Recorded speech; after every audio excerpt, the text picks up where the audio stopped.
Welcome back my channel. আজকে আমার প্রথম রান্নার ভিডিও, আর প্রথম রান্নার ভিডিওতেই আমি মোচা রান্না করার কৃতিত্ব দেখিয়েছি। অ্যাকচুয়ালি আমি রান্নাটা খুব ভালো করি, সকলেই বলে। আমার বাবা খুব ভালোবাসতো আমার রান্না, ইদানিং মাও খুব বলে ভালো হচ্ছে।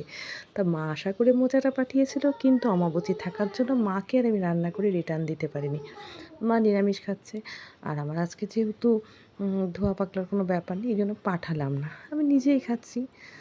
ভাগ্যের খাওয়া এটাকেই বলে। যাই হোক, মোচাগুলো কী করে বাছতে হবে দেখিয়ে দিলাম। গামলার মধ্যে মোচাগুলো বেছে বেছে রাখছি, যে মোচাগুলো কী করে বাছতে হয় দেখাচ্ছি। এই মাঝখানে শক্ত ডান্টিটাকে ফেলে দিতে হয়। শক্ত ডান্টিটাকে ফেলে দিয়ে মোচাগুলো সুন্দর করে গামলার মধ্যে রেখে দিতে হবে। আর আমার সাথে সহযোগিতা করছে আমার মেয়ে, ছোটো মেয়ে। বরাবরই আমাকে সহযোগিতা করে সংসারে অনেকটা কাজ এগিয়ে দেয়।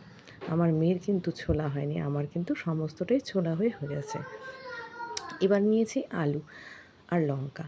আলুগুলো একদম সিঙ্গারা আলুর মতো ছোটো ছোটো কুচি কুচি করে কেটে ফেললাম, আর তারপর লঙ্কাগুলো চিড়ে ফেললাম। তারপরে মোচাগুলো কুচি কুচি করে কাটলাম, কুচি কুচি করে কেটে জলের মধ্যে ফেলে দিলাম।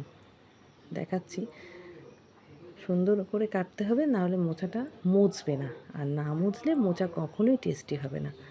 এটা সম্পূর্ণ আয়রনযুক্ত একটা খাবার, সবাইকে সপ্তাহে অন্তত একদিন খাওয়া উচিতই। আমার কিন্তু মোচা কাটা কমপ্লিট হয়ে গেল তোমাদের সাথে গল্প করতে করতে। এবার আমি মোচাগুলো প্রেসারে দেব। শুধু প্রেসারে দিলেই হবে না, একটু ঝোল আর একটু লবণ দিয়ে প্রেসার কুকারটা আটকে দিতে হবে, দিয়ে গ্যাসটা ধরিয়ে দিতে হবে। গ্যাসটা ধরিয়ে দিয়ে আমার সিটি মারা হয়ে গেলে আমি সেদ্ধ করা প্রেশার কুকার থেকে মোচাটা নামিয়ে দেব। সেদ্ধ করা মোচা প্রেশার কুকার থেকে নামিয়ে দেব। আর তার আগে আমি রেডি করে দেখিয়ে দিই, হলুদ, লবণ, লঙ্কা, জিরা, গোটা জিরা, গরম মশলা আর ঘি সমস্তটাই রেডি থাকতে হবে। নয়তো উনান সিটিও মেরে দিয়েছে, নয়তো উনান ধরানোর সাথে সাথে কিছুই পাবো না। এবার উনান ধরিয়ে কড়াই গরম করে নিলাম। কড়াইয়ের মধ্যে তেল দিয়ে গোটা জিরা আর শুকনো লঙ্কা, তেজপাতা আমি দিয়ে একটু নেড়ে চেড়ে নিলাম। যেই আমার নাড়াচাড়া হয়ে গেল, সেই আমি সেদ্ধ করা মোচাগুলো ওর মধ্যে ছেড়ে দেব। ছেড়ে দেওয়ার পরে আমি এখন এত সুন্দর করে রান্না করব।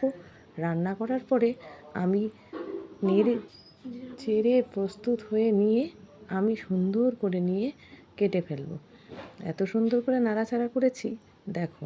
এবার আমি একসাথে গুলিয়ে নিলাম চালের গুঁড়া, ঘি আর গরম মশলা। চালের গুঁড়া, ঘি, গরম মশলা আর জল একসাথে রেখে দিলাম। বেসনও দেওয়া যেতে পারে সাথে, নয়তো ডাল বাটা দিলে আরও টেস্ট হয়। এই গুলানোটা দিয়ে আমি আঠা আঠা তরকারিটা নামিয়ে নিলাম। আঠা আঠা তরকারিটা নামিয়ে নিয়ে আমি গ্যাস ওভেন থেকে নামিয়ে নিয়ে গ্যাসটাও চুলাটা বন্ধ করে দিয়ে থালার মধ্যে সুন্দর করে দেখছো কি ধোয়া উঠছে, আর যা সেন্ট বেরিয়েছে সেটা তোমরা বুঝতে পারবে না। আমার পদ্ধতিতে রান্না করলে তোমরাও এই টেস্ট পাবে। কেমন লাগলো সবাই কমেন্টে প্লিজ প্লিজ জানিও।